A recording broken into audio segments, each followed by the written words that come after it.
দল বিএনপি জাতীয় স্থায়ী কমিটির অন্যতম এবং আন্তর্জাতিক খ্যাতি সম্পন্ন শ্রমিক নেতা দলনেতা জনাব নজরুল ইসলাম খান সহ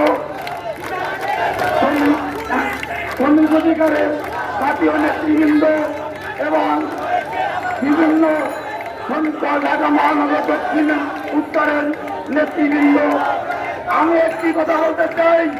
ঢাকা মহানগর দক্ষিণ শ্রমিক দল আজকে ঘুমানো সবুজের নেতৃত্বে আমরা এখানে মিছিল সহকারে প্রত্যেকটি থানা নিয়ে উপস্থিত হয়েছি একটি বিষয় কথা বলার জন্য।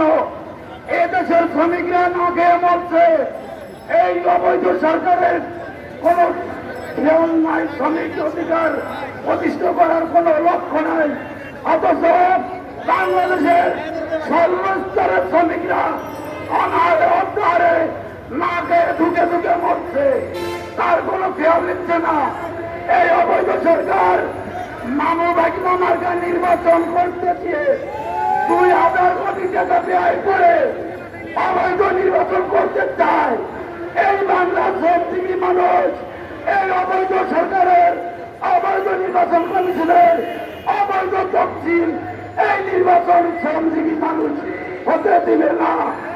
এবং এই নির্বাচন শ্রমজীবী মানুষ বাংলাদেশের সমগ্র মানুষ একত্রিত হয়ে এই নির্বাচন প্রতিহত করবে, এই আশা ব্যক্ত করে আমার সংক্ষিপ্ত বক্তব্য এখানে শেষ করছি। আল্লাহ হাফেজ। বাংলাদেশ জিন্দাবাদ, জাতীয়তাবাদী শ্রমিক দল জিন্দাবাদ, শহীদ জিয়া অমর হোক, দেশ নেত্রী বেগম খালেদা জিয়া জিন্দাবাদ, ঢাকা মহানগর দক্ষিণ সুমন সবুজ জিন্দাবাদ। আল্লাহ হাফেজ। ধন্যবাদ।